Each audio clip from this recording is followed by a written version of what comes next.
People love learning about mistakes because they don't want to make those same mistakes. So, what are the mistakes that buyers and sellers make? Residential, commercial, doesn't matter. What are the big mistakes that people make, and how could you avoid them? Or how could you, use this to your advantage? Welcome to the I Own It podcast with Ben Reinberg. We are live from Laguna Beach, California at the Ben Reinberg I Own It studios today. And we just keep rolling them out. Another great guest coming on today. I'm really excited to chat about, understands real estate like I do. A little bit different sector, but we're going to drop some knowledge today like it's never been dropped before. So Neel Dhingra, thank you for coming on the show and appreciate you having you here. I know it's the holiday season. It's a busy time of year. And so I'm very grateful that you would share some moments with us. So thanks for coming on. Yeah, thanks for having me, Ben. Really looking forward to this one. And yeah, there's no time like the holidays, man, for real estate. I was just joking because I had posted a video today on social about how we just acquired another property. Kind of took advantage of this lull in the market and got an amazing deal on a property that, we had been looking at for a while. And it's just kind of cool to see the holiday season extends into real estate as well, right? Yeah, so it will being in commercial real estate like I am, and my company Alliance Consolidated group of companies, we acquire commercial real estate throughout the United States. What did you recently buy? I always like talking about deals. What did you buy? So we bought just a single family, another additional rental. Mm-hmm. And then also we were looking personally. So we did two deals. One of them is single family. Then we were looking for a second home. So I'm in, Tahoe. I spent a lot of time in Vegas because our main office is down there, and I have a lot of clients and, just events and things that we do in Vegas all the time. So been looking to get a second home just to get out of the hotel scene in Vegas. And so we found one in a great neighborhood, a great deal. And just something that had been, one of these aged listings that you see these days because they priced it like nothing changed in the market. And obviously things have changed. And so it just sat on the market for a while. And as a result, and they needed to get out of it. So as a result, you can negotiate a much better deal. Oh, that's great. I love to hear that. So let's get into it. So can we start discussing the kinds of professionals you aim to help? Real estate agents, mortgage brokers. These are the roles where building a brand is extremely important for success. You take a digital marketing focused approach to brand building, and share more about your program and how you help agents and brokers throughout the country. Yeah, it's almost like it used to be just another way you could get your name out there and, maybe develop your brand and business. Now I feel like it's a requirement. And so that is putting yourself out there and on the places where consumers are at, the places where your clients and business partners are most frequenting, and doing it in a scalable way. So like, I think about this all the time, obviously in a business, you're in sales or you're in the relationship business, the more hands you shake, the more money you're going to make, right? You gotta get your name out there, and you got to make a lot of relationships. And then these days you need even more relationships because of how noisy the world is and because of how the market has shifted. This year there's probably about half the amount of business in real estate and mortgage that there was the year before. So in that case, you got to be not only top of mind, but top of list. And so the only way to do that, literally the only way to do that, is to use technology. You can knock on doors, you can make calls, and those things I do all the time. There's nothing that replaces this, like this, one-on-one. Absolutely. Making the call. You still have to do that. But in addition to that, you need something scalable where you're speaking to hundreds and eventually thousands of people every day passively, right? Because you can't do this actively. You can't make that many calls. So I think about having both things. It's the traditional picking up the phone, shaking the hands at in-person events, networking, all that stuff's still there and still important. But at the same time, you have to have some sort of virtual game going on. The way I do it is by creating content that people actually watch. Because, if I were talking to you, Ben, a few years ago, maybe 3-4 years ago, I'd be like, hey man, just put yourself out there on social, start a podcast. Well, now you need a good podcast. Now, if you want to put yourself on social, somebody needs to actually watch your video. You can't just throw up a post. Like you see this now where a lot of people are like, well, finally, you know, I'm going to hire this company and they're going to handle my social. And then you look at their social and it's dead. And the reason why it's not them, they're not actually participating in it. It's just flyers. And so those type of posts maybe worked at one point. They don't work anymore, right? So you have to do it in an effective way. But once you do it in an effective way, there's some great trends, and we can talk about it right now that didn't exist before. Like they're actually helping you reach more people if you play the game properly. So that's what we teach people, is how to create content that people actually watch, and then how to turn that attention into actual business opportunities, because that's the most important part. Eventually in the beginning, you start posting videos, you get some likes and you get some followers and subscribers, and you're like, man, this is really cool. That quickly fades because it's just a dopamine hit from being liked or whatever. But the part that never fades is when you get a client from social, or when somebody refers you from social, or when somebody tells you, man, I love your videos. Can we have a conversation about X or Y? And that's the part that still to this day, I screenshot those messages and, keep a log of those, because so many people are skeptical even today. Right. And I'm like, no, this actually works. Well, you just touched on it. And by the way, I totally agree with that. I mean, 3 or 4 years ago, I was not on social media like I am right now. I didn't have an Instagram account and all that, because the way I learned business, especially in commercial real estate from my mentors, was you lay low, you let your actions speak for themselves. Then all of a sudden this social media world came live, and we said, well, wait a minute, we got to build a personal brand, and which is what 2022 was for me, especially with this podcast. So it's interesting you talked about it, because that's exactly how I feel.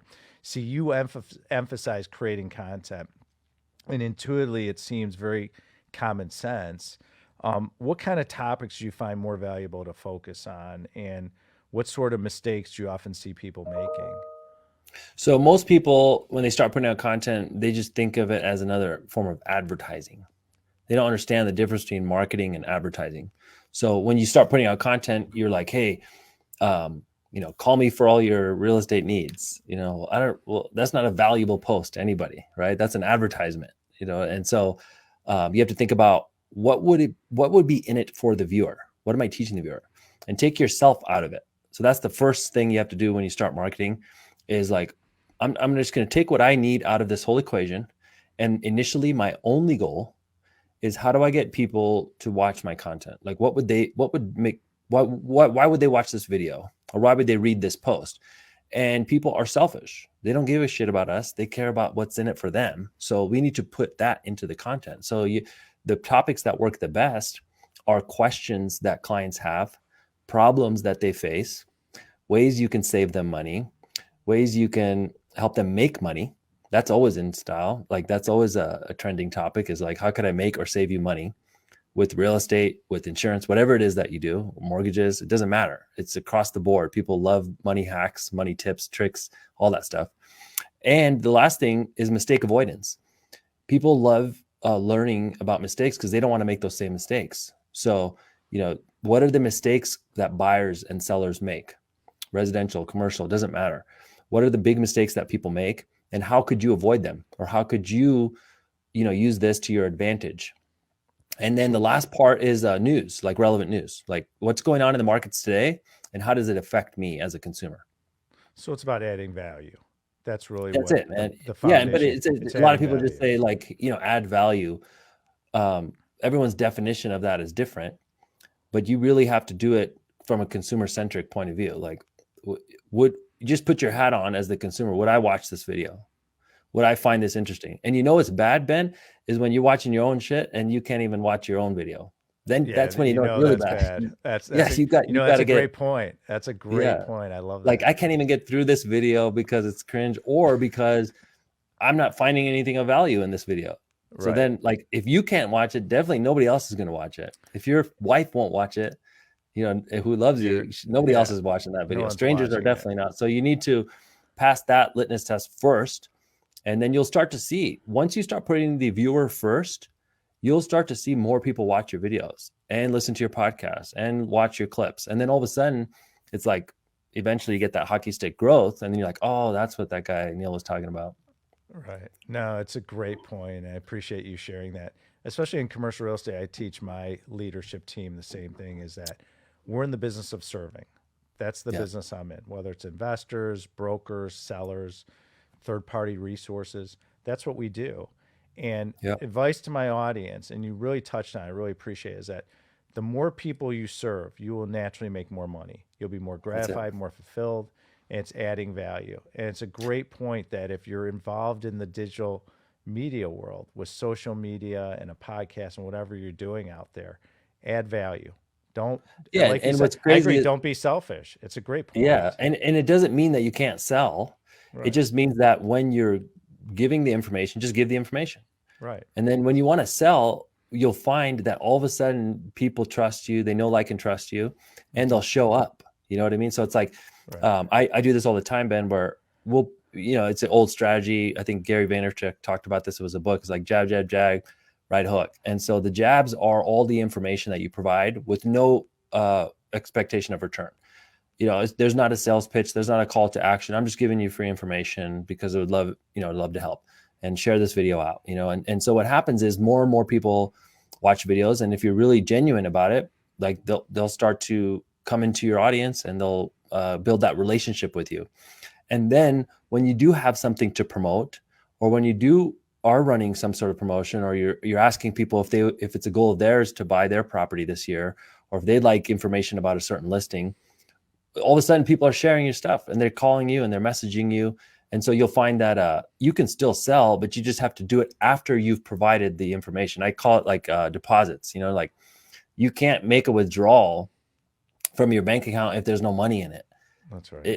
You're going to overdraw your account. And I think That's how many people in this industry are like super overdrawn right now, they're super in the red. They haven't provided any value, and all they do is make withdrawals. All they do is ask for business. And so at that point, you're just in the red. You know what I mean? Well, you would think, like most people, when they look at social media and they see people with the cars and the houses and the money, and whether it's real or fake, who knows? And they look at it and they say, well, how can I get there as soon as possible? But they Yeah. don't understand what the process is. Like, I've been in commercial real estate for almost 3 decades. 3 decades. I'm in the prime of my career right now. I just didn't fall off the truck and get in this business. I had to go through challenges and struggles and ups and downs and great successes and lessons. And we all do in business. And I think that explanation, that process is not appreciated. There's no gratitude about what does it take to become at a certain level, well, whether it's you, commercial real estate like myself, and people just don't appreciate the ride of, okay, you know what, this is going to be a process. I'm not getting rich in a year. It might take Yep. me 10, it might take me 20, and that's okay. And I think people start comparing themselves. One thing I see in commercial real estate, especially in real estate, because the money is so big, the dollars are big, especially in my business. It's millions of dollars, $100 million at times. And people look at it and say, well, wait a minute, how do I get there so fast? Well, you got to learn. You got to continue to educate yourself. So thank you for sharing that, because it really opens the door for a lot of lessons to share with people. And it is a Big time. process, everyone out there. And don't take Yeah. it And for it's granted. the other thing is, like, look what you're doing right here, Ben. Like, you run a podcast to help people within the industry or to put out value, and then people gravitate towards that, right? It's not some weird sales pitch. You know what I mean? It's just like, hey, man, we're putting out great information, great content, and people are connecting with that. And that's the way to do it, right? And you're a veteran in the industry. And so I think about this, I'm same way. I've been doing this 20 years. It's our obligation. If you're in this business and you have that knowledge, it's your obligation to share it, because if you don't do it, who's going to do it? Well, some people who don't know what the hell they're talking about, you'll see that a lot. You know what I mean? And then you'll also see people getting misinformation from mainstream media, because media is just trying to do clickbait articles because they're in the business of getting attention, not necessarily providing the most helpful information. So for us in the game who have experience, I would implore people, hey, even today, you might think, oh shit, it's too late. These guys have been doing this for a while. It's 2023. I missed the boat. No, you didn't miss anything. There's still a massive opportunity to put out valuable content. It's still early days, and there's not enough good content creators. There's not that many people who are doing this properly. So I think there's a lot more people, and nothing's saturated. It's like if somebody says, hey, should I get into commercial real estate? Well, sure, it's saturated. but it's not saturated when you think about the fact that 95% of people don't do the job well.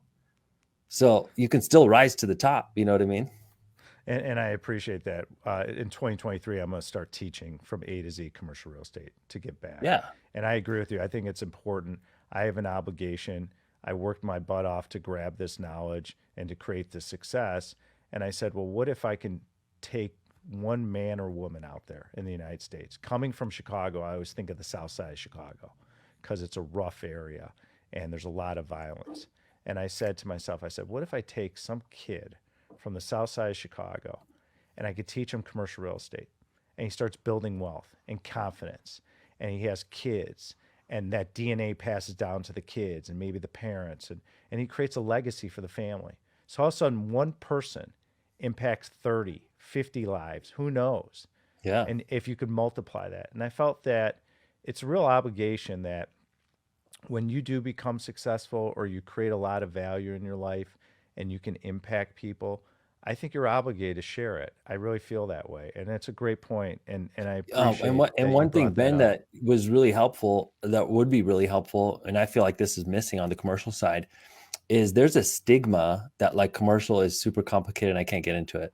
So That's from right. the people who invest in residential real estate, even like myself included, I've always wanted to get into like bigger multifamily deals, but I just don't quite have the knowledge, or maybe I think it's too hard. And then what I read about and hear about from the people who are actually doing it is they're telling me it's actually easier to buy a bigger property, because it's actually more cost effective, more return, bigger deal size, bigger upside down the road, all that kind of stuff, And so like, there's a lot of people playing the game on the residential side that would be willing to, or actually interested in getting into the commercial side, but they just don't have the knowledge.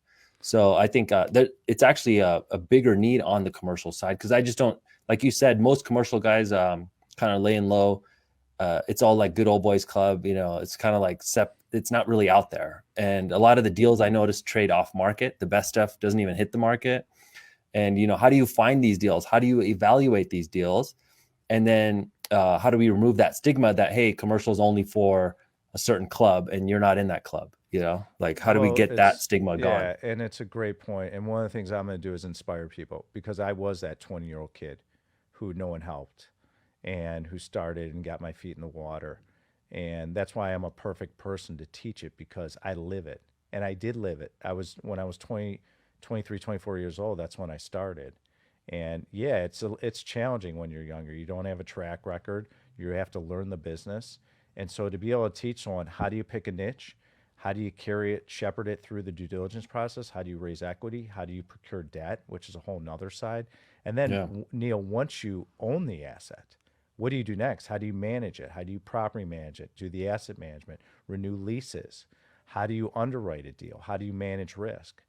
And Yeah. the perception is so complicated because you're dealing with companies, entities. We deal in medical office, which is a big niche of ours now, but we're experts in office, industrial, and retail. But it takes a long time to understand the business. So I said, well, how can I condense it so so the learning curve is shortened? That's what one Yes. of my objectives were. And that's And what this we're going to do. just so just what you just said is super important, because this is a niche, no matter what side of the business you're on or whatever it is that you do. If you can take something complex and simplify it for the masses, it is a massive value add to the community right now online, because so many people speak in jargon. They make it super complicated because maybe it makes them feel better, or maybe they think if they dumbed it down, it's going to make them sound dumb. No, it's the opposite. Exactly. You actually are a valued person if you can take complex topics and make them easy to understand. So I found that the content that works the best on social is when the average person can understand it. And I'm always shocked to see, Ben, like how many people who are super successful in other areas don't know anything about real estate or finance, right? So you'll be doing a transaction for a guy who's, making $500,000 in tech. He doesn't know the first thing about anything in real estate. So you'll dumb it down and you'll be thinking, well, I don't want to make this guy, I don't want to insult his intelligence. No, he's like, no, thank you, please. Like, insult my intelligence more, please. Tell me it easier, because they don't understand any of this stuff. And so assuming that people know is a big no-no. Like you want to assume that they don't know, and that's the fact. They don't really understand any of this stuff. Well, you just touched on something so important, being vulnerable. Okay. Yeah. It's one thing I am consistently. I don't know everything. Even in my business, I'm learning. Okay. And you, especially with technology, it's moving so fast. In commercial real estate, we have all new software coming out, different technology. It's very cutting edge what we're doing. People are talking about tying NFTs to commercial real Yeah. estate. My kids are telling me, like, hey, Dad, you should be doing this. So there's so many things coming about, and biotech's coming on the scene now, and medical, which is what we do. So for me, I agree with you. You have to be vulnerable to grow. And you have to be vulnerable to be able to bring in third party resources, say, look, I don't understand this, or I need this resource in order to get this deal done, or to get it financed, or to raise the equity. And I think people feel that you get to a level of success, that person, or you're a young man or woman, and it's like, I don't want to be vulnerable because I'm worried what people are going to think about me, which is the Yeah. opposite. It's more like what I always said when I first got, we used to always have conference rooms with tables, and it was always in the front of our office. I said, if you lay a problem down on the conference room table, someone will always pick it up and help you. And that's what vulnerability is. And especially in commercial real estate, it is complicated. It is a learning process. It does have a steep learning curve. And but if you're vulnerable and you say, look, I need help. I need a environmental engineer, or I need a good mortgage broker, or I need a good broker to represent me to help me find my niche, what I'm looking for. When you could be vulnerable, guess what? Those relationships become deeper rooted. You branch out to more real estate, and you have the ability to really grow. And it was really part of my success as a career is that when I was younger, especially when I was in my 20s, I didn't know how to put a deal together. I had to learn it and wing it and get in the water and do it. And that's one of the things that we're going to install to teach people is how do you get that? Like the mindset in commercial real estate, especially in your business too, is so huge because it allows people to get past root experiences from the past, be able to move forward, be able to take risk and manage risk. And so you really have to heal your past and everything to really move forward in life. And that's one of the things that I'm going to be teaching is that how do you wake up every day and be excited to be in commercial real estate? And, you know, everyone thinks our business is extremely sexy. And maybe it is on the outside. And maybe it is a good old boys club. But at the end of the day, the fundamentals of life are still there that create Yeah. success in commercial real estate. So, how do you approach the balance of online and offline marketing focus? Do you invest heavily in offline marketing channels like billboards, home sale sites, newspapers, mailers, TV? Like, how do you balance those two equations? So you could. I don't personally. I just because it's overpriced. Hmm. So I'm always looking at like where can you get the most bang for your buck. So in today's market, obviously, the initial part, the initial idea, or what you would always hear from people in digital or in anywhere in the digital marketing space is like, hey, ditch traditional stuff and let's go online. Let's start doing the marketing there. And that could be a form of running ads online. It could be, print. You could be, just banner ads. It could be social ads, YouTube, whatever it is, right? Unless you know how to really effectively run ads, you're not going to get the same ROI that you used 2 years ago. Like the paid media gain online is definitely gotten a lot more difficult in the last few years. With a lot of changes that have happened online. So you'll see, like, unless you have a really good ad and you're really good at running ads, and then you're really good at where those ads are, where those leads are going and how do you funnel them, you're going to lose a bunch of people and your ROI is going to be very low. So you have to be really good at paid.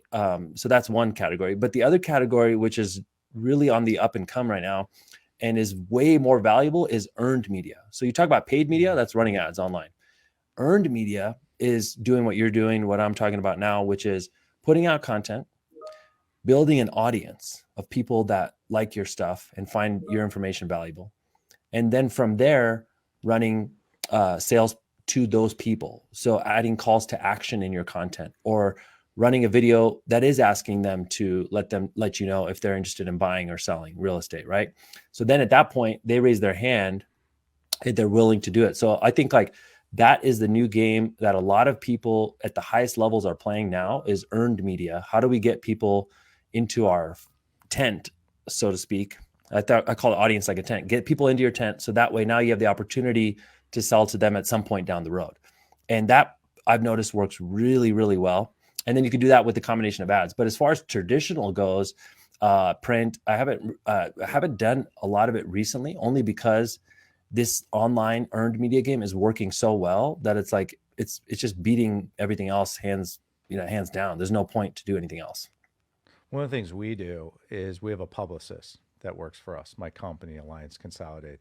And we found that when we do that, not only with social media, but the ability to tie both in. So I'll be written up in Forbes or different Yeah. publications, and we use that to tie in for credibility. So if you can afford one out there, Get a PR person. Yeah. and get a PR person. Some of them are very reasonable. Some are expensive. There's different levels, obviously, just like social media managers. But if you could find a PR person to help you with your business, especially if you're in real estate, whether it's what Neel does or what I do, there's a really way to elevate yourself because it provides credibility. You know, if you market it right to, say, the brokerage community, or for us, say, in medical real estate, we're marketing to doctors, it really allows you to get deal flow and opportunities as well. So something to Yeah. consider. I'll give you guys an idea, and this might be a great idea for you, Ben, as well. Um, Hold on one second. So this is a great idea, actually. I just did this, and it is making an ebook. Okay. So you might, and it doesn't need to be super long. It could be just a brief kind of synopsis or summary. So it could be like on the niche of medical office space or whatever it is, like whatever your niche is within your niche. And you just come up with, some bullet points and you talk about them. It could be like 10 pages long, or even less, 5 to 10 pages. This can be self-published through Amazon and listed on Amazon. You are now an author of a best-selling book on, medical office, how to get the best ROI on real estate or in commercial real estate or whatever it is that you're teaching. And it's not meant to be like the end all. It doesn't have to be a long book, but it's just a way for someone to get some basic information to start. So you get that published, okay? And then now it's not necessarily like the fact that you have this article in Forbes or you have this ebook. It's what you do with it now. So that's what PR people are really good at, and that's what social managers can help you with. Is like, now that you have this, how do we squeeze this? So now we're posting that on LinkedIn, Facebook, Instagram, YouTube, everywhere, about the fact that, hey, check out this. I wrote this thing. It's a really helpful resource for you. And I'm so glad it was just published, and really would appreciate you checking out or supporting this, right? So now all of a sudden you're driving a bunch of people to the asset, and then it continues to grow. And then from there, now you can leverage that to get more opportunities. So I think of like, a lot of times people get published in an article. Some people are going to read the written article, but what is more valuable is what you do with that article now. You blowing it up on social, you showing everybody that you were published and driving traffic to the article. So you made some really fantastic videos, which I really enjoy, by the way, and I learn a lot from your videos, and you've won some awards. What's your approach to creating viral and compelling videos?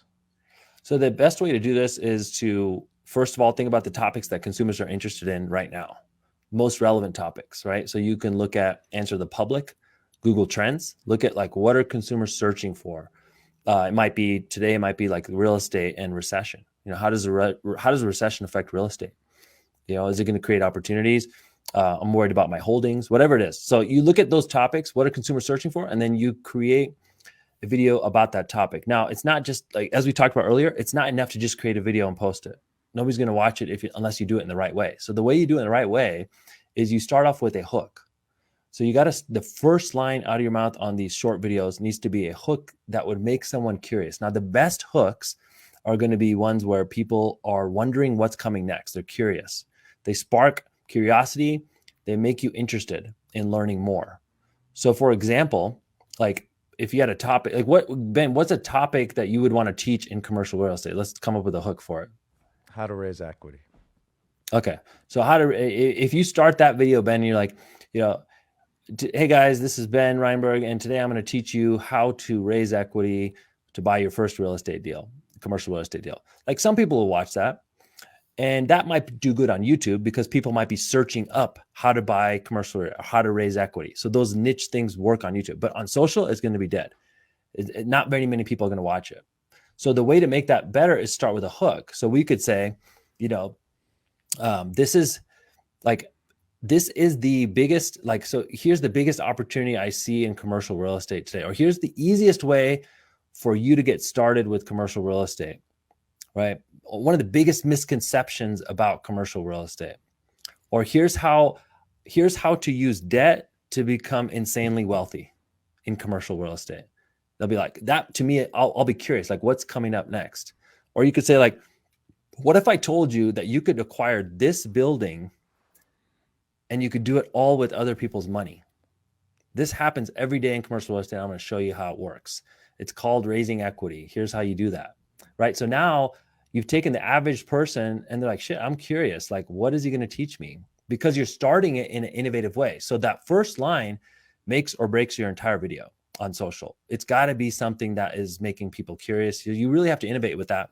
And in the beginning, you might be stumped, but as you start doing this, you'll think of more ideas. I think as I'm saying this, you're thinking like, oh, I've got some more ideas. Once you start creating, you get. I'm like, you got me hooked. Like I might even do it today. Like Seriously, that's the video. really And cool. you do it that Awesome. way versus the first way I said. Fantastic. It's literally the difference between tens of thousands of people that you're reaching. So now when you said, hey, what if I could impact that one person who didn't think this was possible and it ended up becoming possible for them? Now you have a better chance because you're casting a wider net because people are actually watching your videos. They're sharing them. They're saving them. So that is the game. Ben is like, hey, how do we get more people curious about our topic? So I would say spend a little bit more time on that first line. And then even if your video is mediocre at best from that point on, you'll just do way better. It's like that is the key. Great knowledge there. I love that, Neel. Fantastic. So from the outside, I see you as someone that has a lot of professional success and now wants to teach others the secrets to what made you successful. So I wanted to ask you this question. How big is your vision for Forward Academy, and what are you aiming it for it to be in 5 years from now? So the way I've thought about this is like, hey, how do we help the group today? Like, what could we do to provide the most value to the group today? And in the beginning, I started that it was for 15, 20 people, and then ended up becoming hundreds. And then now it's, we have over 1,000 students. And I didn't think like, hey, by 2023, I want 1,500 students. No, I didn't think that. It just happened because I'm looking at like, hey, how do we provide the most value to the group we have today or what's in front of me? So I definitely love big goals, but at the same time, I like just hitting the targets, the micro targets. So like if I zoom out, I just want to be able to help the most amount of people within the industry with digital, with content marketing and just create more success stories. If I do that, like we're going to be successful. That's it. You know what I mean? So it's not about necessarily a financial target. It's not about a like number of students target. It's more about like impact. How are we impacting people? And I think like, as I've noticed so far this year, if we have more people who are successful within the group, that's going to attract more people to join us and join the movement. So that's the main thing. Like I was shocked. We put on an event this summer in Las Vegas and the market was shifting. And it was, I've seen events kind of fold because of that. And it's been difficult to get people to come out just because of the whole recession and everything. And we were oversold. Like we had standing room only at this event in Vegas. And the reason why is because it's, the whole event was based on like what would be most valuable from an experience to the people in those seats. So we got the best speakers at the best venue, made it a super fun, innovative event, and people will show up. So I think like you just have to improve your product and experience, and then the rest will just fall in line. Great advice. So as a real estate investor, I know the value of top agents and brokers. I mean, especially in commercial real estate, brokers are really important, and how they approach deals, for better or worse.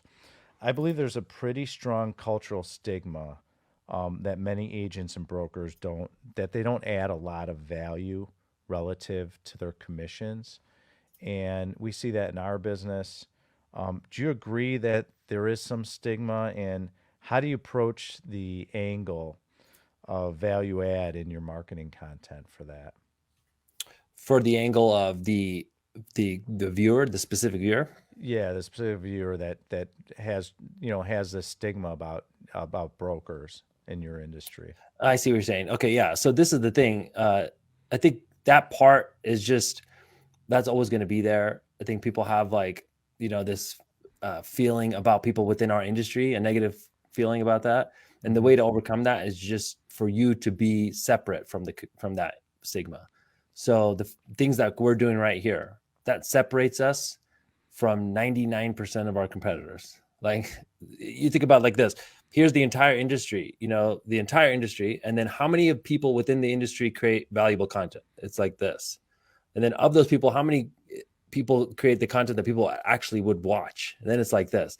Okay, then how many of those people create the content every week, 52 weeks a year? And it's a very lonely place. It's very small.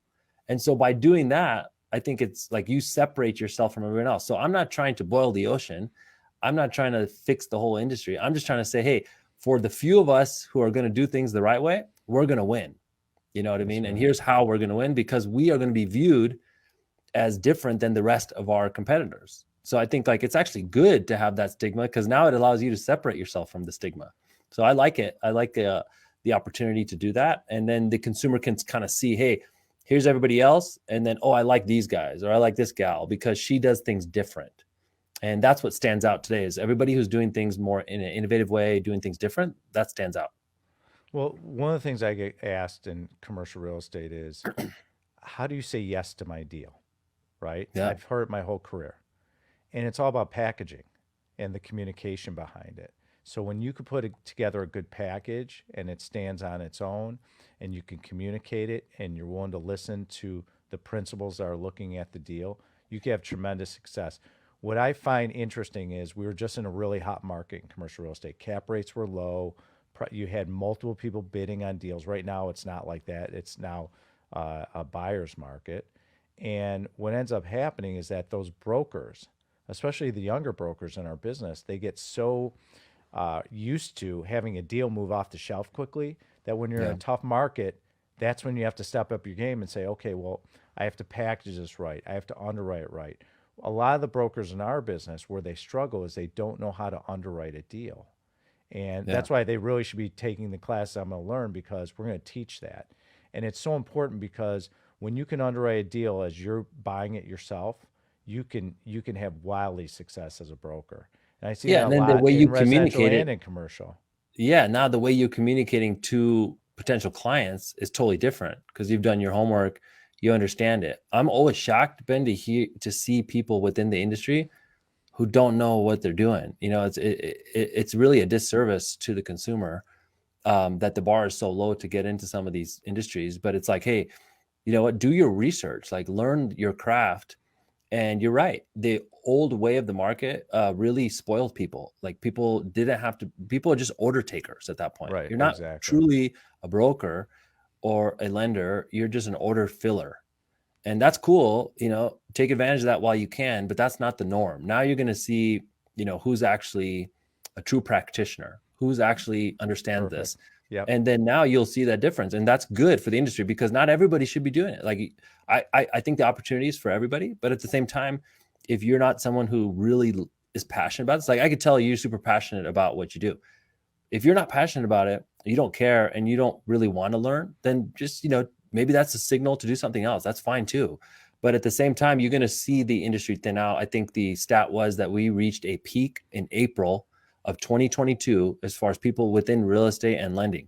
Just as the market was turning, it peaked. The number of people in the industry peaked.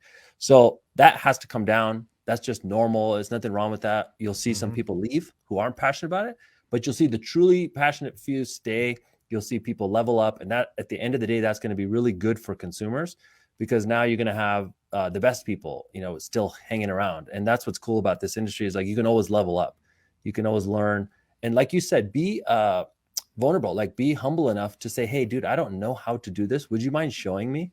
Right. And what's cool, I've noticed, like people like yourself, people like me, we are so passionate about what we do that we love teaching it. We love Oh helping yeah. people. Yep. So when somebody asks and has the vulnerability to be honest and say, dude, I don't know how to do this, can you help me? I'm like, yeah, let's jump on a call.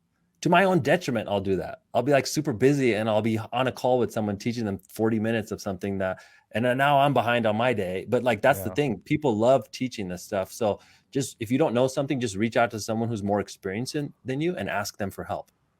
It's such a great point, and I call it the natural cleansing. When you have a down market, it Yeah. cleanses, especially in commercial real estate. I see that. I've seen that my whole career. And I get excited because then it's like, okay, well, who's left and who's standing and who's going to add value? And the second point you said about, yes, we do dilute our time because you and I love to teach and help people. And that's Yeah. a wonderful quality you have, and you should continue that. But my assistant rips into me. She says, well, wait a minute, you're diluting your time. I need you doing this and this, and it's overwhelming you. So it's a balance, and Yeah. it is a challenge when you love to teach like I do and you do and help people and And that's teach. one And I thing, think, you might think about. I had the same issue, and this might be just something you end up coming to do in the future, or you might have already thought about this. But mhm, when you start teaching this stuff more to a broader set of people, make it available through groups, so like it could be a group that you join, mhm, and we're going to learn everything from A to Z. And right, we have a call every other Tuesday, or we have a call every Tuesday. And then that way you're still getting to be passionate and teach, but then you're not doing it 1-to-1. Now you're doing 1-to-40 or 1-to-50. And you'll be surprised how many people sign up for that stuff and then start telling all their friends to start showing up. I started a group like that, and we had about, I think like 16 people on the first call. And right now we meet every other Tuesday. Some of the calls have 350 people on them now. wow. And it's crazy to see, like, how it just organically grows, See all those because people on the screen. yeah, That's yeah, got to they be love rewarding learning, for but you to that see that.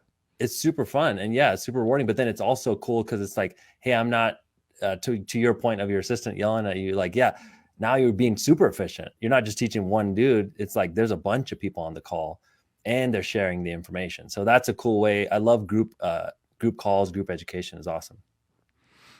Um, I'm curious your take on companies like Redfin and other disruptors. Do you think they'll carve out a long-term niche? And what do you think of their marketing content, these companies like Zillow and Redfin? Yeah. So I think it's like David versus Goliath. You have you have choice as a consumer. You have big brand, Hmm. or you have personal brand. Many people prefer the local expert because he can provide a higher level of service and this. But then the knock on on that is they don't have the ability to handle enough clientele. Hmm. They don't have the systems in place. They drop the ball, all these kinds of things.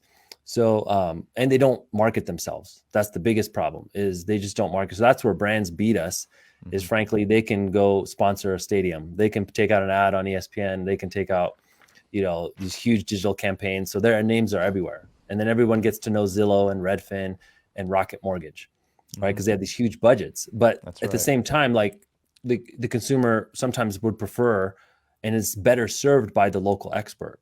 So I think like there's a place for both.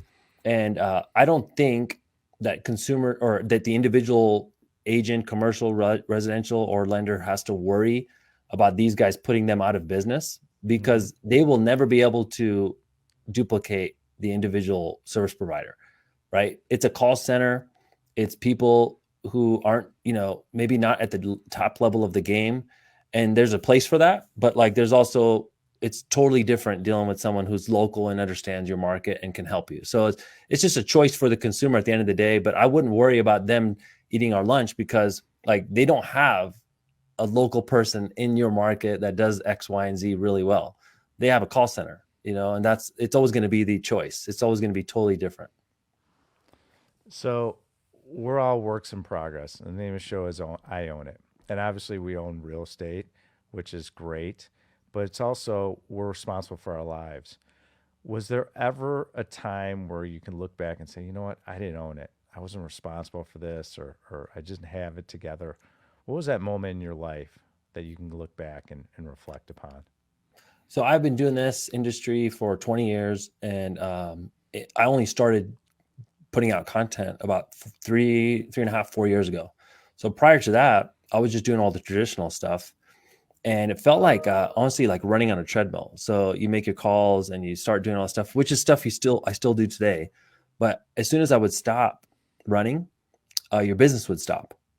And so you get tired of that game after a while. You get kind of burnt out on that. And also just being treated like a vendor, being treated like everybody else, even though I felt like, hey, I'm more knowledgeable than that guy. Why is he getting more business than me? All that kind of comparison stuff you talked about. So that's a part where I was just kind of in a negative cycle where I got super cynical on everybody in the business and just was in a rut. And so what snapped me out of that whole thing was I started looking at new things. There's something new I could do to separate myself from these people. And I noticed that it wasn't the best, the most knowledgeable people who were winning. It was the best known people who were winning.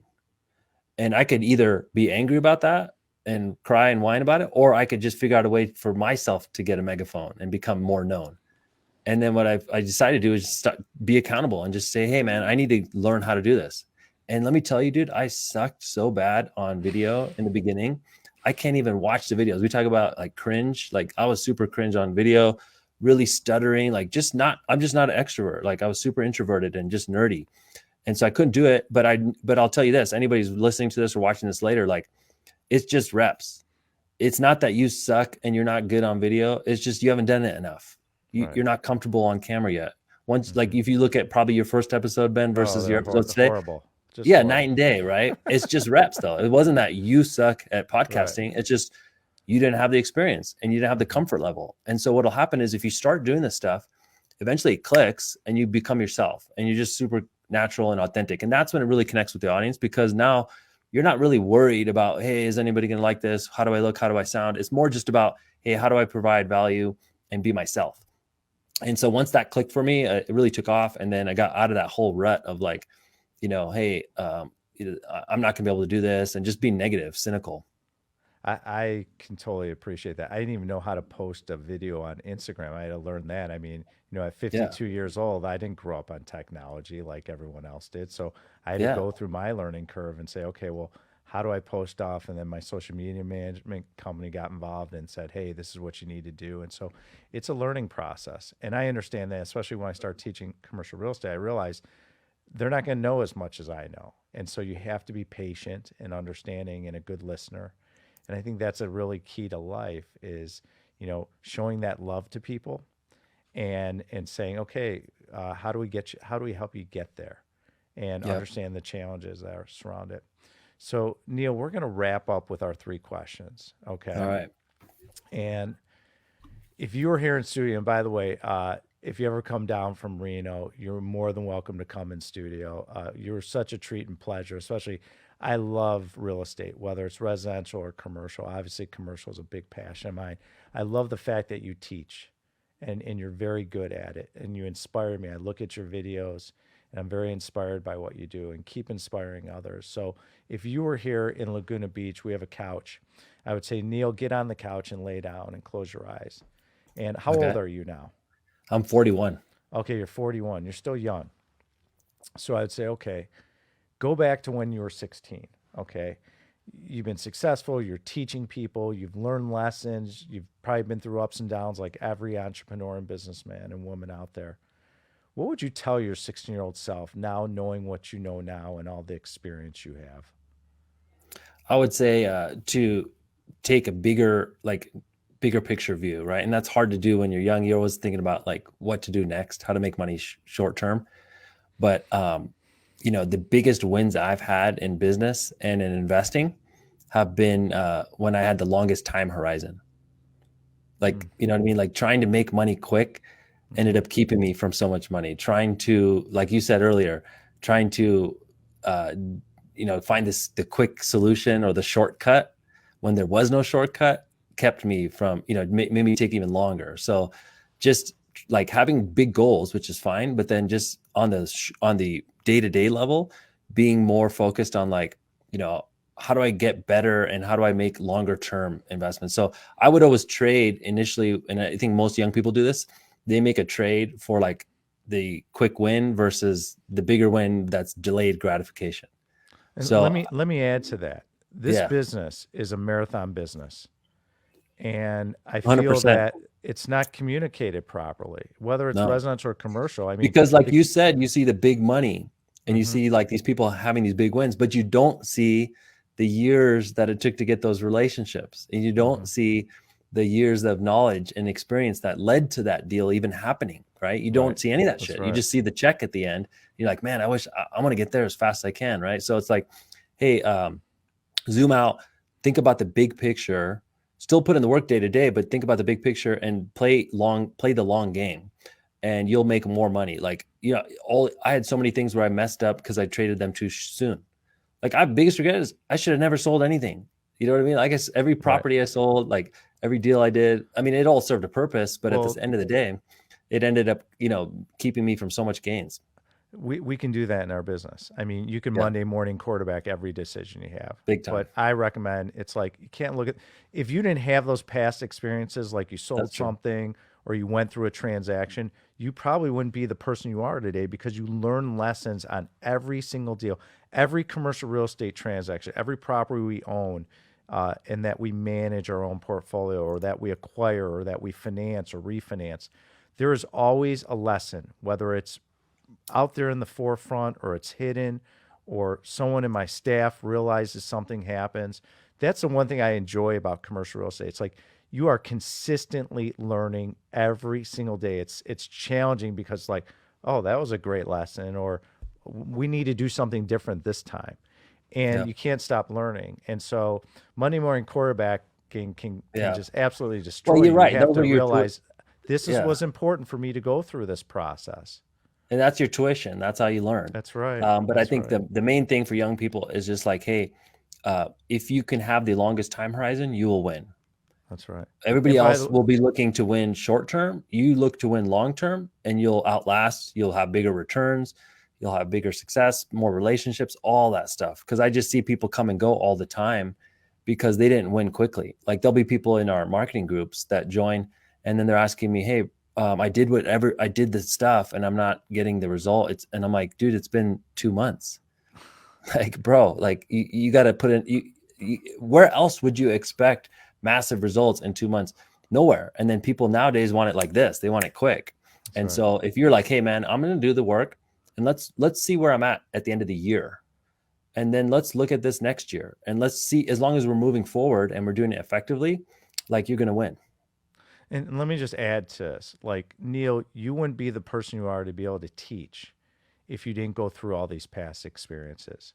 And that's the value you provide people and I provide people. It's like, we've been through a lot of experiences, and we're going to help you shorten or mitigate the risk or teach you the lessons we learned. To me, that's priceless to have someone like you teaching, because it's Yeah, like, wait a it's minute. mistake avoidance. So, right. So it's like, he's been doing it for 20 years. Well, maybe in 5 years, I could get to close to where he's at, because he taught me things that he had to go through and teach himself, go through enough transactions, interact with enough people. And I think that's extremely valuable. So, and you should be very proud of yourself, because it's amazing that you teach this stuff.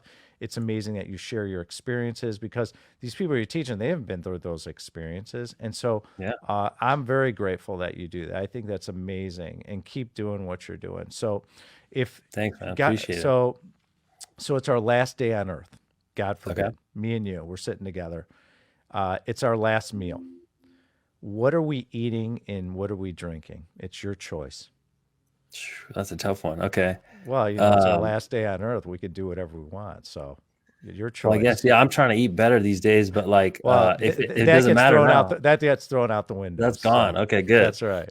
So, I think of, like, I mean, probably just throw it out, man. Just have the best. What is your favorite food? For me, that would be pizza.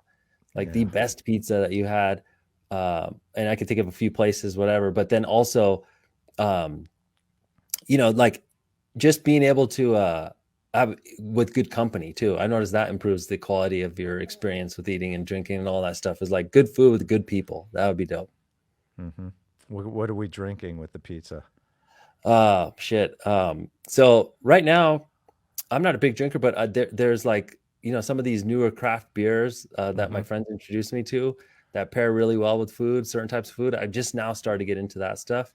So probably that would be it. A good Cool. craft beer and pizza, and I'm good. I'm Nice. super All simple. right. Sounds excellent. I love it. Yes, sir. Good way to go out. So in our studio behind me, you can't really see, we have a bunch of electric guitars, a drum set, and a grand piano. Yep. and you're in studio with me. Envision you're in studio with me. You could bring in any band or musician to play us a Okay. song. Who are you bringing in? It could be, oh, Anybody, by the huh? way, it could be living or deceased. So it could Oh be shit. anyone. Oh, yeah. You got the full range of people. Who are you bringing in? It could be like, what would be cool is to assemble kind of a dream team. Like, how they Okay. do this fantasy football or in other sports. I think, what if you did that with musicians? Okay. So, you're getting like the best guitarist, you're getting the best vocals, the best drums, all that stuff. But you know what? Like, I'm a huge music fan. I used to play drums actually growing up. Do you play music, Ben? No, Is that I why don't. that's I'm just a huge fan. And I just okay? have Cool. a damn cool studio, so it I was works. wonder. Yeah, you got all this gear there. Do you play any of it? Okay, so No. it's a decoration. Okay, awesome. Yeah, it's for the entertainment value.